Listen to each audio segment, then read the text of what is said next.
Hey guys, this is Jonathan McCormack.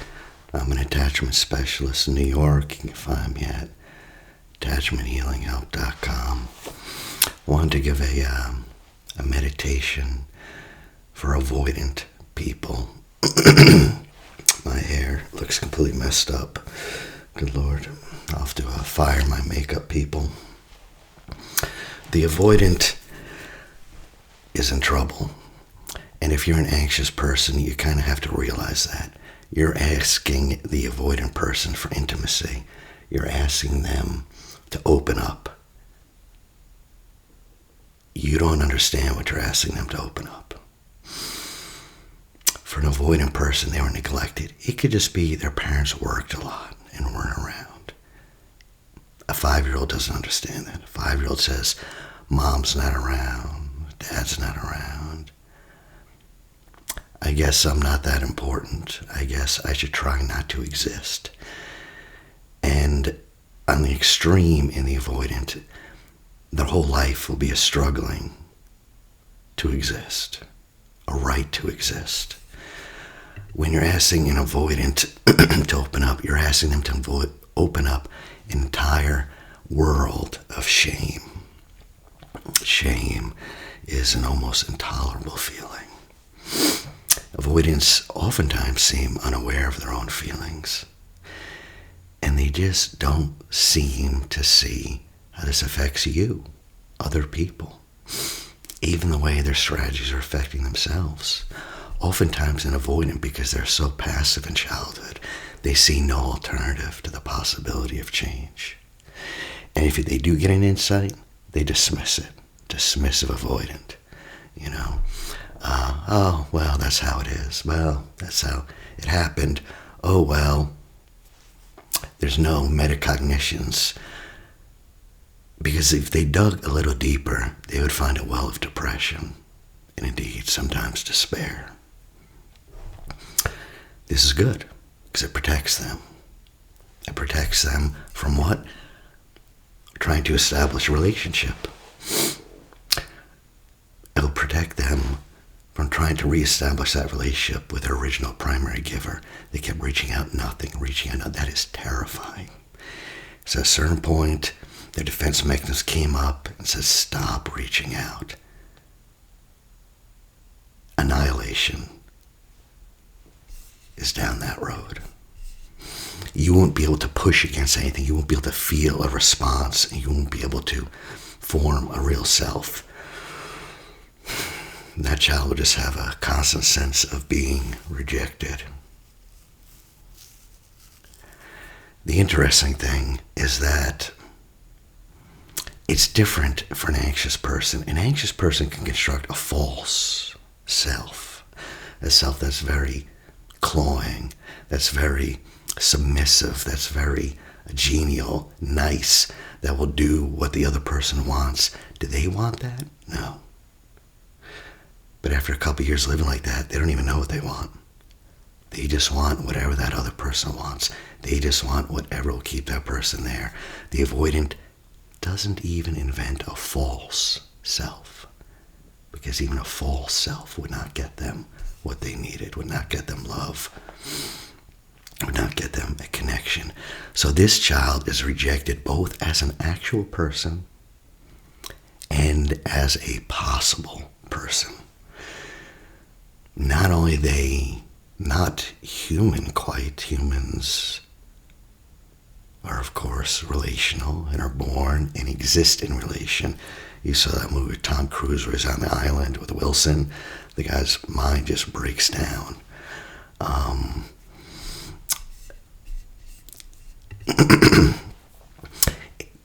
When you're asking them to open up, they're going to have to see their own humiliation. They're going to have to at least imagine that you see it.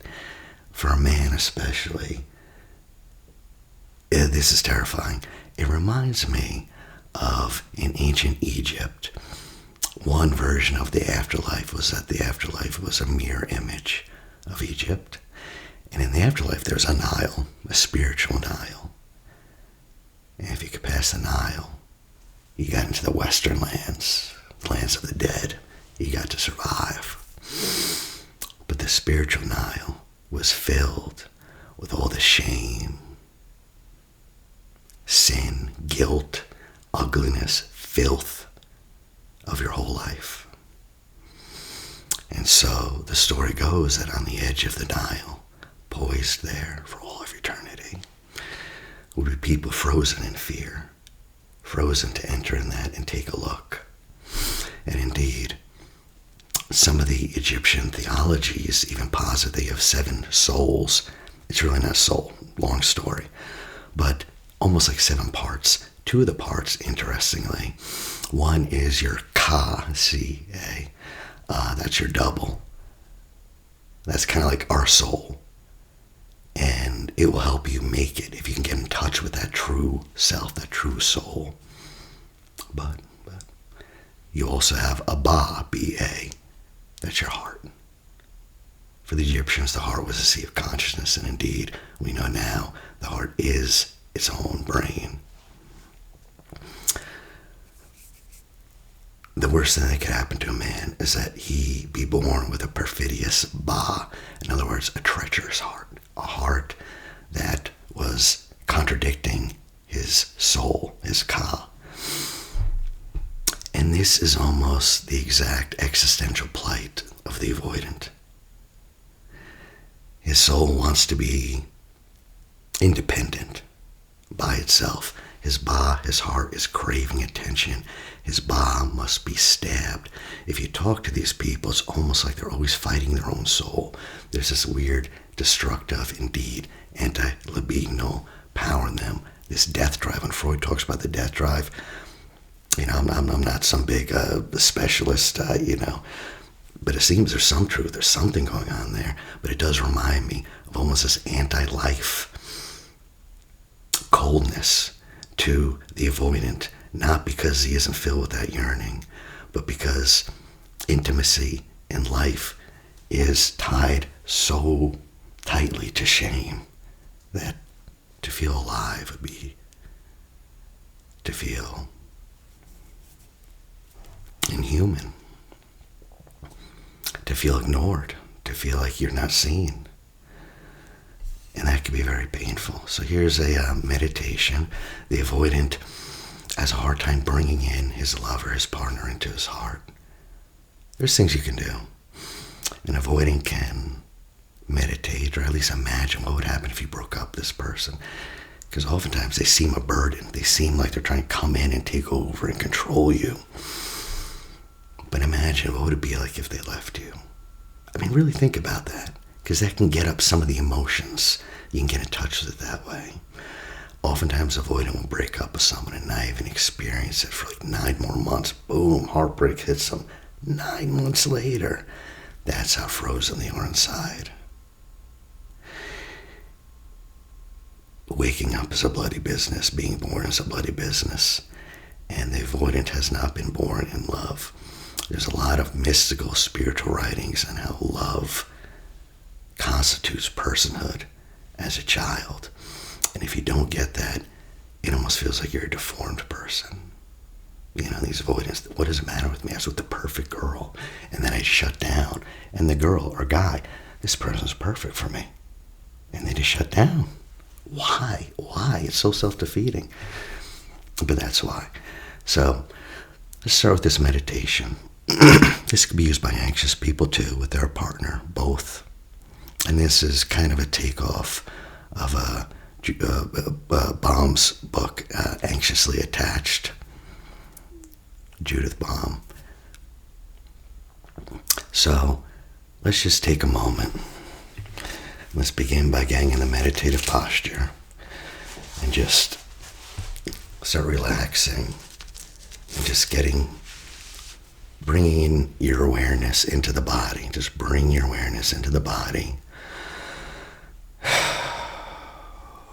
Start settling in.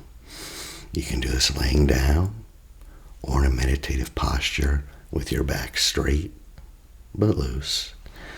Shoulders back and down. And your feet firmly planted on the ground. And we're going to start with 3 deep breaths. Take a super deep breath. Hold it below the belly and slowly release.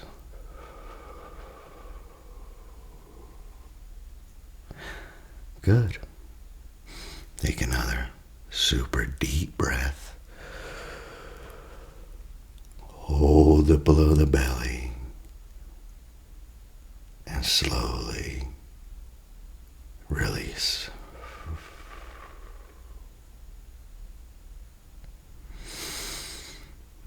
Third one, take a super deep breath.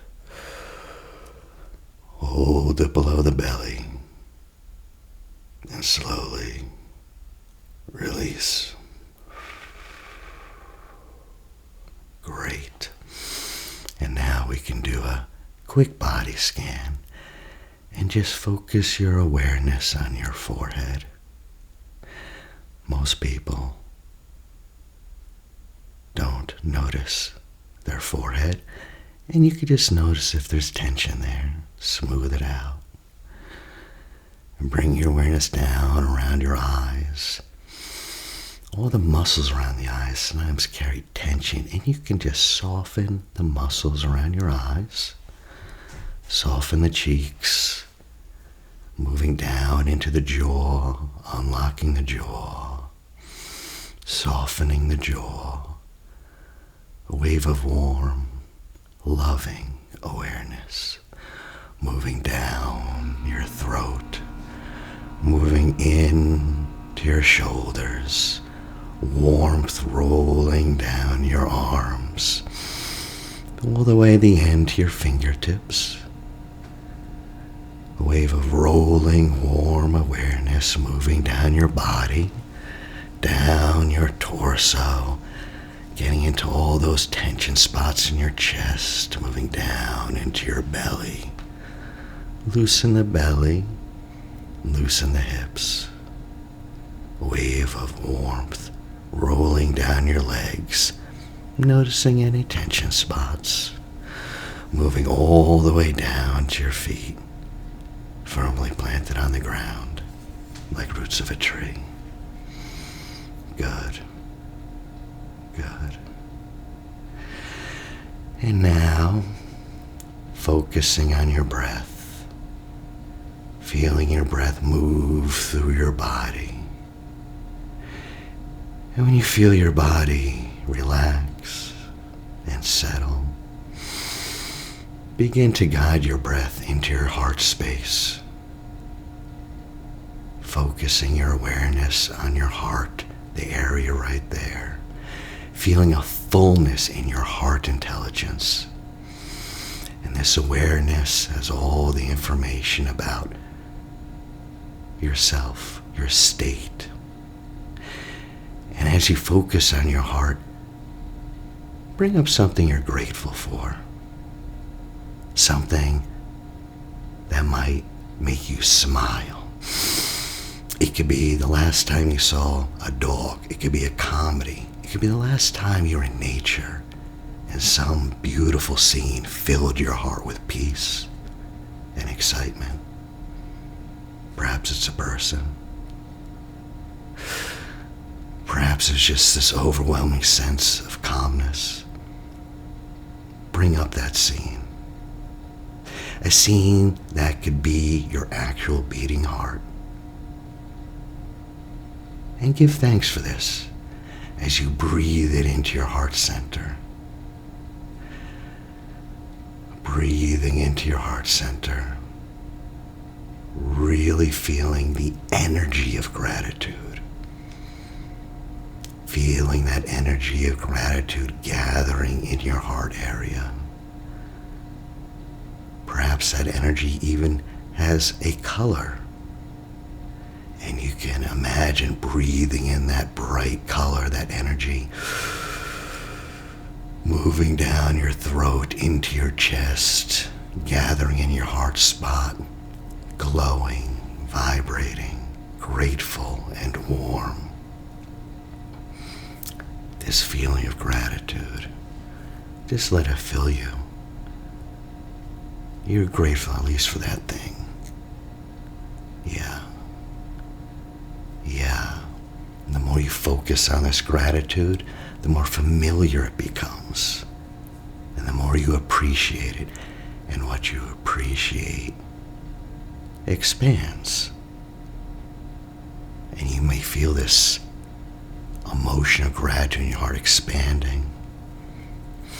And I don't know if you'll be delighted or merely find it lovely to notice this feeling come up in your body in the future as time goes on. Now begin to imagine your partner. Just think of your partner and imagine them. And observe what happens in your heart. See your partner more than seeing them. Feel their presence. You know their presence, just how they feel, how you feel around them. That excitement, that safety, that warmth, they have a specific signature. And this felt sense rises up in your body. Their energetic presence is felt. And you can just allow yourself to experience this person as a whole being. And if you start judging, simply bring your focus back to your heart space, back to your heart space with that light and that gratitude. And now, thinking about your partner, notice how you feel in your body as you think of this beloved person. We're not used to thinking in sensations, but what are the sensations in your body? Is there openness? Hardness? Do you shut down? Or is there connection? But don't judge, don't try to change anything. We're just observing. You don't have to make any judgments about how you feel. We're just noticing. And as you feel this presence and see your partner, perhaps even seeing their eyes watching you, connecting to their eyes, what physical sensations are present? In the inner presence of your partner, does your body feel light, gentle, empty, even blank?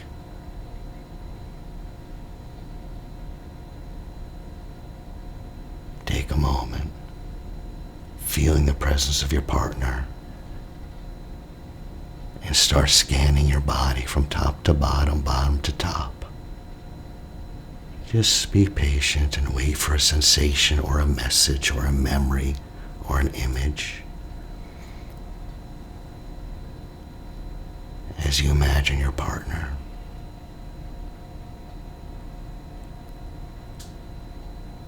What are you feeling in your body?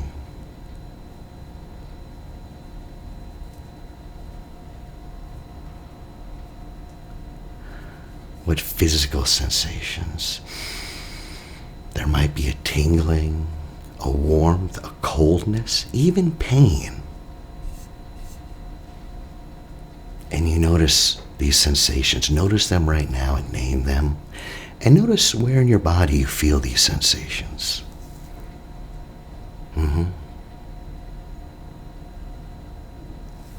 Seeing your partner. Where are these sensations?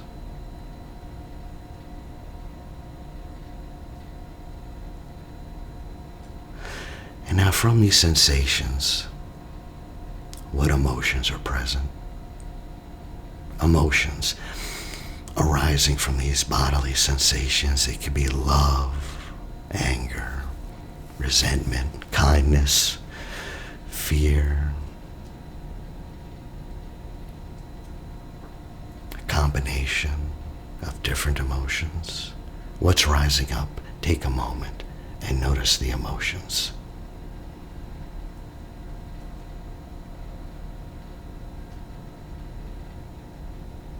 Just noticing. Yeah. And if your mind starts to speed up, just allow yourself to gently return to your body and the sensations in your body. You start to get a little dysregulated, just start settling down again. Let go. Whatever emotions come and they go like waves. And you watch them come and you watch them go. And you just focus right back to your heart space. Yeah. And now I'll ask, how do you relate to each other? What does that look like? There may be open space between you and your partner. Or there may be an obstruction. What does it look like in your mind's eye? Perhaps you don't see anything, but you get a sense. Do you sense an obstacle, an obstruction? Do you sense spaciousness? Think about you and your partner relating to each other. If you're anxious, perhaps there's a sense of overlapping that makes it challenging to tell one from the other. Just notice that space, if there is any. That space where you two meet. Observe it. What colors or textures are part of that space between the two of you? If that space had a color, what would the color be? What is the texture of that space? How does it feel?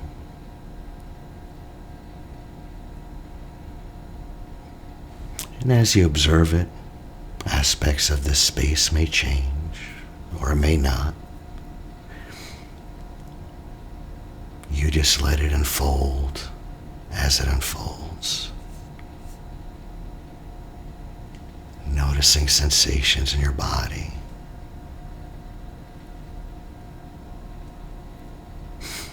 And as you stay with the sense of the two of you in relationship, what are you experiencing that might remind you of past situations between the two of you or earlier times? If memories come, you just notice them. This memory pops up and you let it fade away. Another memory. And you just return to your heart space with a breath or two. Yeah. And once you're back with the space around your heart, just observe the flow of energy between you and your partner. Notice what that energy is like in that flow. If it flows freely, just go with that freely flowing sensation. But if it feels stuck, notice where in your body you feel this. Allow that stuckness. Don't try to resist it. Don't try to break through it. You're just noticing. And just notice that stuckness. There's something between you and your partner. It's not flowing. There's something there. It's stuck. But don't resist it. And notice what happens just by noticing it. Just by witnessing it. There's no need to change anything. But just stay without judgment with what is. And notice you can abide in this feeling.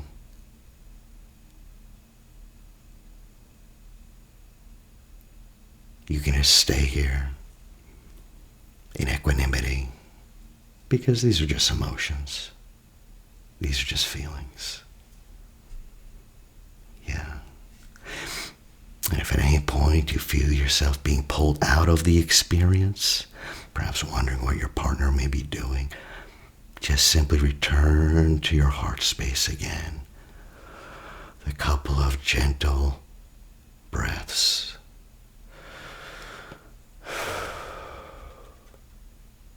return to your body's experience of your partner's presence in your heart. How is your body experiencing your partner being there in your heart? Does it feel safe? Does it feel right? And now, really focus your awareness right on your heart space. Focus your awareness right there and ask your heart for a message. What do you have to tell me? What do you have to tell me about anything, about me, about the relationship, about them? Perhaps it'll be a memory or a sensation. Focusing on that. Allow a message to arrive.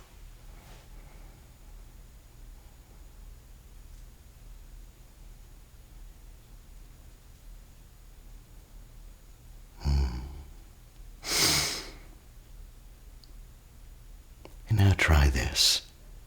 Your partner. Seeing your partner, imagining your partner, feeling the presence of your partner right in your heart. Ask your partner for a message. A message to help you stay centered and to see him or her clearly.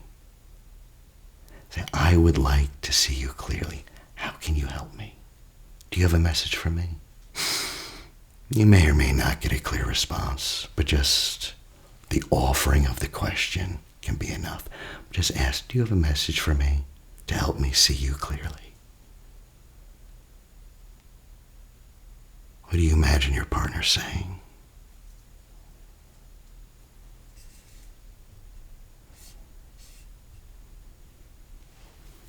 Yeah. And now, as best you can, in this moment, see your partner as a whole. All of them, all their parts. Someone who's also carrying his or her own wounded child parts. And you're going to give a gift. You're just going to allow them to just be with those ugly parts and those beautiful parts, the lovable parts, the less lovable. Here's a space where you're just going to allow them to be. Now ask your heart center. Ask, show me something that I appreciate about my partner. Ask your heart, show me something that I value in my partner. What is that thing? Focus on that. Perhaps their humor, their gentleness, their smile. Focus on that. Let that expand, getting bigger and bigger until it fills your entire awareness. As you focus on this thing that you value so much, you start really appreciating that aspect. Start appreciating that feeling you get with them, that thing. And you just stay with this presence, allowing your beloved's positive presence to enter your heart space. And as you feel the energy of this gratitude, you allow it to fill your heart, absorbing it like sunshine on your skin. And you make a deep, deep impression of this beautiful, wonderful thing that you get to appreciate about your partner. Yeah. Yeah. Stay with this feeling. Letting it anchor deep within your body. And now return your sense to your partner as a whole, all of them. And just stay with all of them, the parts you appreciate, the parts you don't, all of them. And just stay there with a sense of gratitude, an opportunity, because this is an opportunity to grow together, It's at least the opportunity. Yeah. Feeling this partner, seeing them. And now, allow this image of your partner to dissolve and fade away as you return back to your own self as a whole person. And you begin to feel harmonious and integrated and clear and updated. In a moment, we're going to come back, but before we do, I would just like to point out all the things we did, all the insights, and now taking your time, all the time you need, your own sweet time, to absorb all you've experienced. Taking it deep into the body, noticing you can call up this felt sense of gratitude and appreciation anytime because it lives in the body. And the body remembers when you're ready, but only when you're ready. You can begin to transition back into the room. Come back, up and back in the room, gently back to your body. And now, open your eyes. And you're here, in the present, but with all these feelings firmly anchored in the body. We could take a deep breath.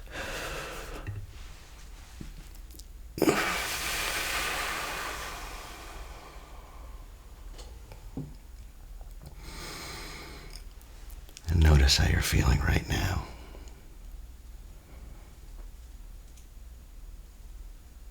What thoughts are coming up? This would be a good time to journal if you wanted to. And you realize how precious that person is. And also how precious you are.